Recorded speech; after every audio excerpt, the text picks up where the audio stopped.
the ceiling, filling the small stone room with a dull red light.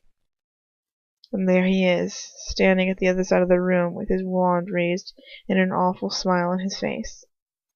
I second my breath. For a moment, in that pale skin and that cruel smile and the red lighting, he looks almost like Voldemort. Although he's smiling, his eyes are flinty, stony, and hard. I made this personal between us, and now he wants revenge. Oh God. Breathe. Keep your nerve. Get him talking. The silence is going to get you nowhere. Why are we here? He smiles all the wider. In this light it makes his face look like some kind of horrible carving. You will discover why, all in good time. He runs his forefinger along his wand. Why don't you try to exercise some patience? It's such an attractive virtue, don't you think? I try to breathe deeply. Where are we? He doesn't stop smirking at me. We are in the cellar of the house. He drawls. What house? I ask blankly. The house we arrived in the other day? He nods slightly. The house we arrived in yesterday. It used to belong to my wife's parents. Bellatrix came into possession of this place at their deaths as the eldest daughter, and she kindly allowed us to stay here for the time being. Where are we in the cellar? I asked, my head whining with panic. He's still smiling, that sadistic smile. I thought you might be interested for us to spend some time together. I thought it might be interesting for us to spend some time together. When we have finished, you may return to your own room. Is Ron here too? In the house, I mean. I added hurriedly because I don't want to give him any ideas. Yes, yeah. He drawls. He arrived with Bella and Antonin about an hour after you did. He's got his own room, just like you have. And because he came without a struggle, I assume he's quite comfortable. So you needn't worry about yourself about him. I breathe a tiny sigh of relief. But don't think you're going to distract me by keeping me talking. Damn. He flicks his wand at the ground in front of him, and a table and 2 chairs appear in the space between us. There's food laid out on the table, so much food that it makes me almost sick with hunger. Huge dishes of rich, buttery food. He smirks at the look on my face before he goes to sit in one of the chairs.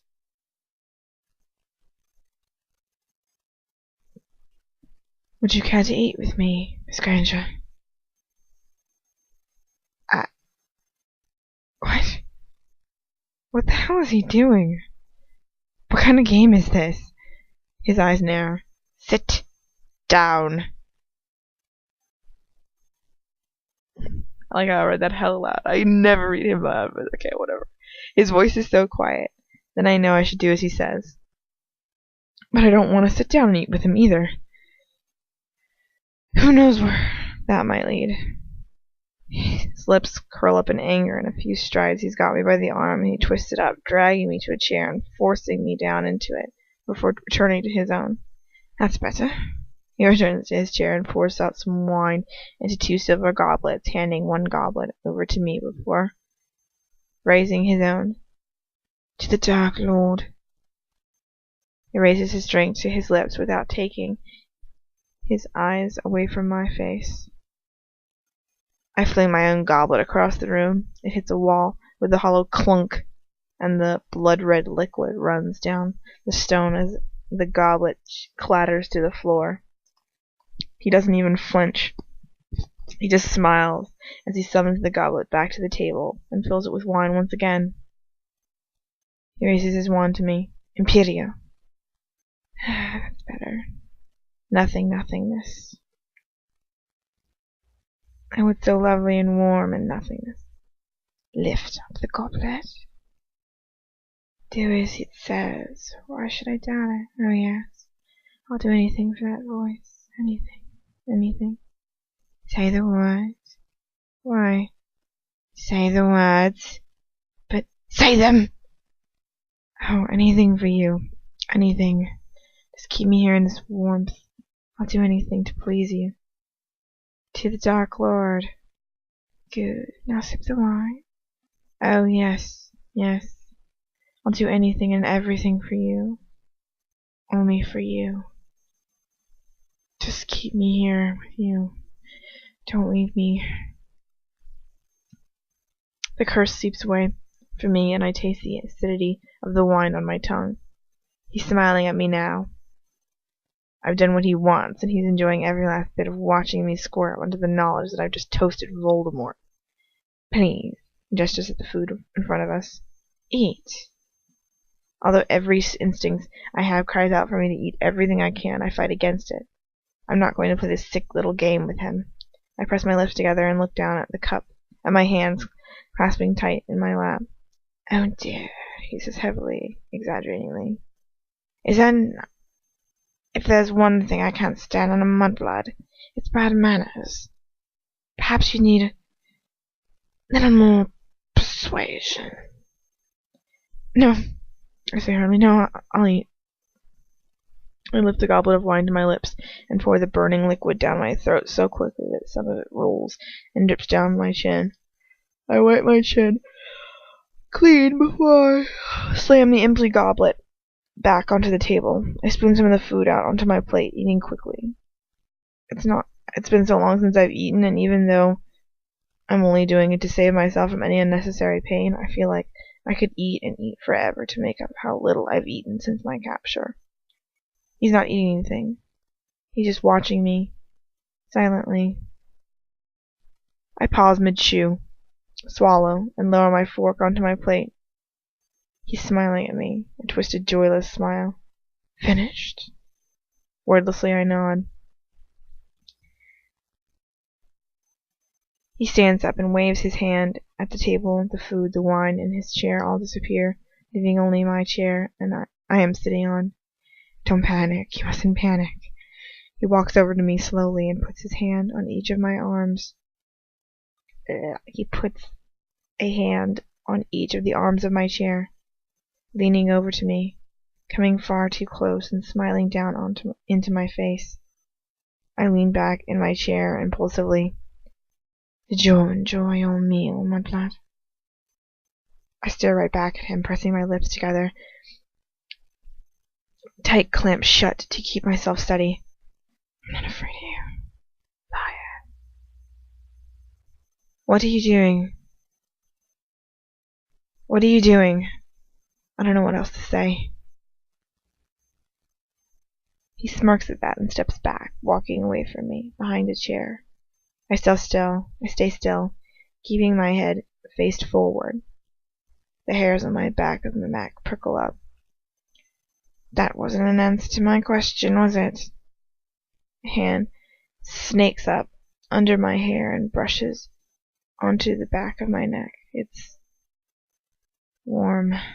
My breath catches in my throat. What is he?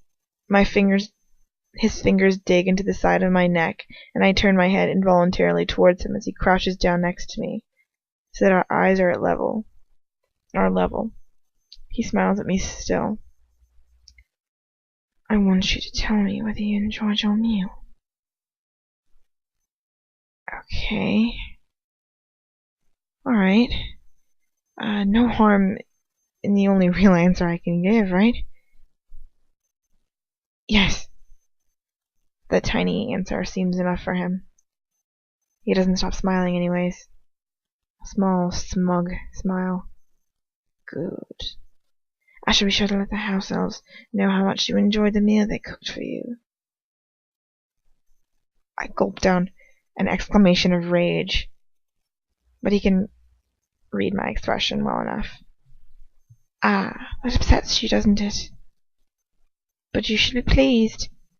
The house elves were happy to cook for us.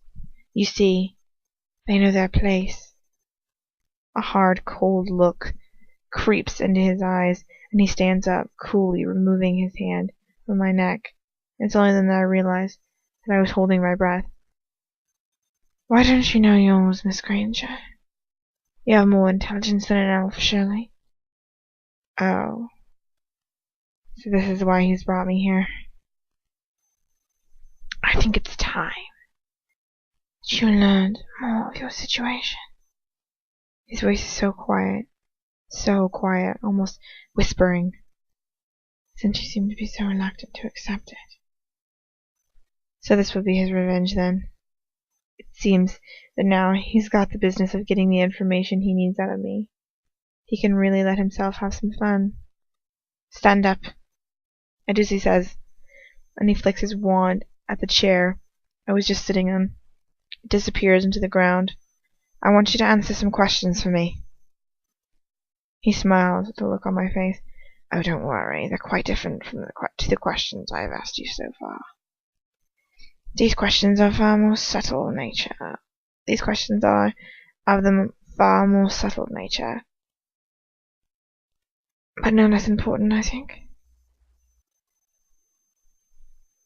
I take a deep breath, feeling my nerves knot and tangle through my body. Who are your parents, Miss Granger? What? I just stare at him uncomprehensively. Do you really think I'm just going to lead you right to them? He rolls his eyes. Use your brain for once, my blood. If I had any need of your parents, do you really think we wouldn't have gotten hold of them by now? Their names and their address did come up while we were tracking you down. Breathe, Hermione. What he's saying makes sense, but I don't understand why he's asking me this.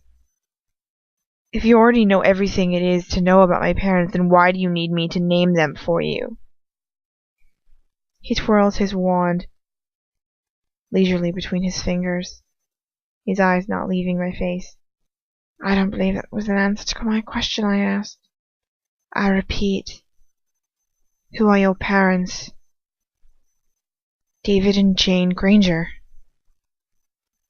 A sharp slap stings across my cheek, but he hasn't touched me, oh no. He's not going to get tired of that little trick. Wrong answer. He really is smiling. Oh, he can enjoy himself with me now. Again, who are your parents? What does he want from me? What the hell does he want? I told you, David and Jane...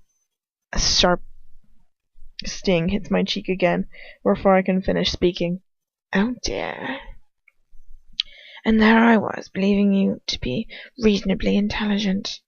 Shall I make it easier for you to understand what I'm asking you for? Who are you? Answer him calmly.